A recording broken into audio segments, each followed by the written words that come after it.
While we have the component editor open, we might as well go and take care of a couple other areas that we can use it for. Something I'm thinking of right now is the teeth and the tongue and the mouth in that area, because the teeth don't really move around too much. They just follow the head and the jaw. So we know exactly where to weight those. The same goes for the mustache. Right now I think we can just have it following the head, and the eyebrows could just follow the head. So let's take care of those. We can always adjust them later, but for now I think we can start by weighting them with the component editor. So I'm going to grab the facial hair here, go to the vertex selection, and then I'll find the head joint, which is right here, and select all these vertexes and give them a weight of 1. So now they're just going to be following the head. They're not going to be following anything else. Next, we want to do the teeth and stuff. This is a little bit trickier to select, but what I can do to make it a little easier to get around is select some faces on the teeth and press the F key, and that way I'm pivoting from that tooth. And I can see inside the mouth a little easier.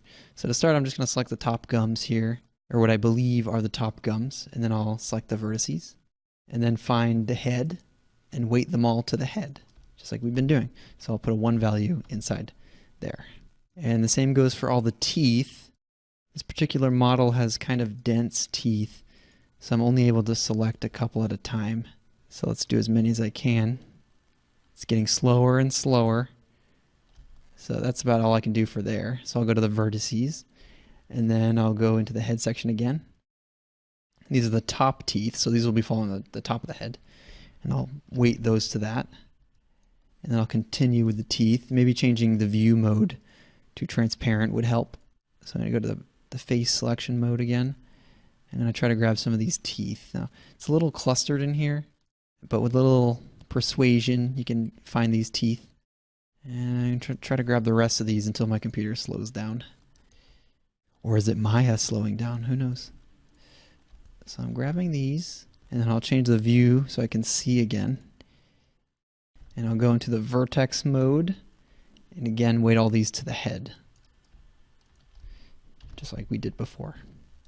And I got one more tooth I couldn't do before, so I'll select that and then give it the treatment. So I'll go into the head and weight all those values to 1. So we're looking good there. Close out of that window and take a look. And if you want to test it, we can always move the head. We're going to see a lot of crazy stretching here. And then we can move the jaw out of the way. This is normally very terrifying. But at least we can see. Oh gosh. At least we can see that our teeth are indeed following the head, even if the rest of the face isn't. So let's undo that. That's something. So we're going to fix that. Don't worry. We'll fix all that stuff. So our facial hair and our teeth are following. And now we can go in and we can grab the bottom jaw, the tongue, and the bottom teeth as well. So let's go ahead and do that. I'm going to grab the tongue. I believe this is the tongue. And it also happens to be the rest of the jaw as well. And some teeth too. Is that right?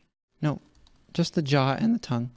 And then I'll look around in here to find the teeth. I'm going to turn off this transparent view so I can see a little better. And start selecting these teeth. One by one, just double clicking them until I have them all selected.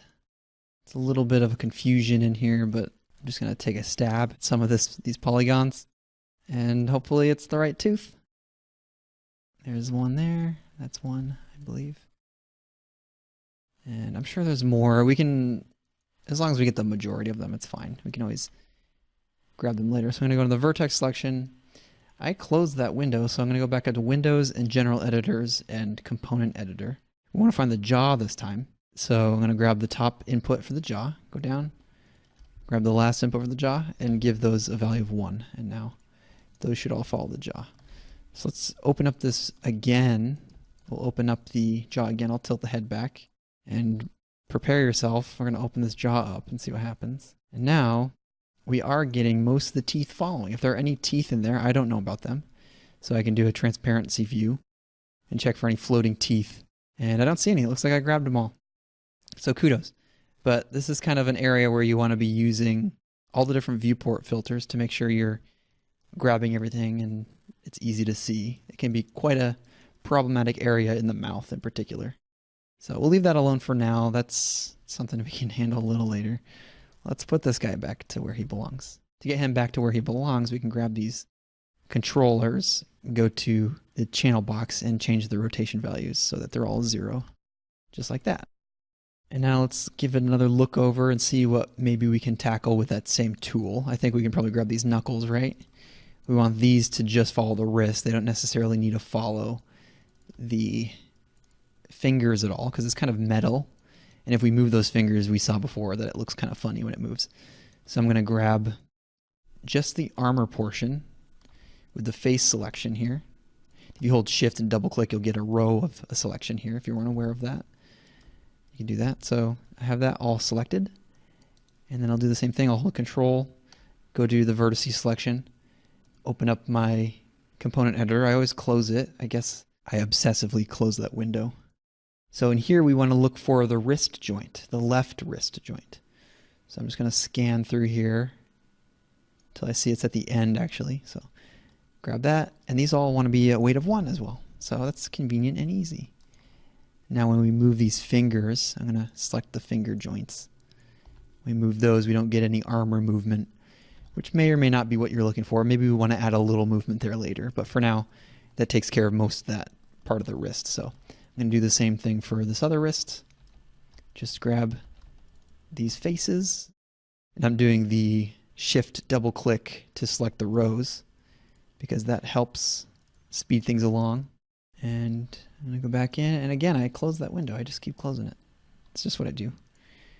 We'll find the wrist again. Hopefully it's in the same place. Yep, it's at the end, the right wrist. And we'll fill that in with a value of 1. And I'd say that does it for the wrist. Oh, cool. And this guy has like a ring on this side.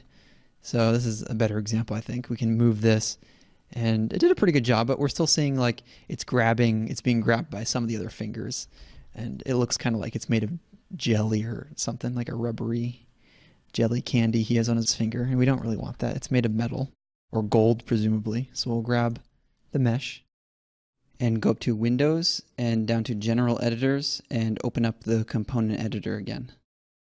And then this one we want to find, which joint is this? I believe this is middle 1 joint. So right middle 1 joint. It's right here at the beginning. So we'll find that, change that to 1. And let's test it just in case that was the wrong joint. Looks good. And you can move this joint freely without moving that ring. And is there a ring part to this ring? There is. So there's also a metal ring part that I didn't see, so we can grab that and do the same thing. Weight it to the right middle 1 joint. Give it a value of 1. And now that should be quite consistent with the movement of his fingers whenever we were animating those. And I think that's probably good for now.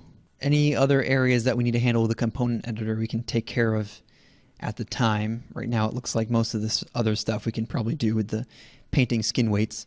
I know I like to use the component editor to do these joints between the fingers and stuff because it's easier to grab all of those, just give them the value, and then for the joints I can divide the value like we saw before.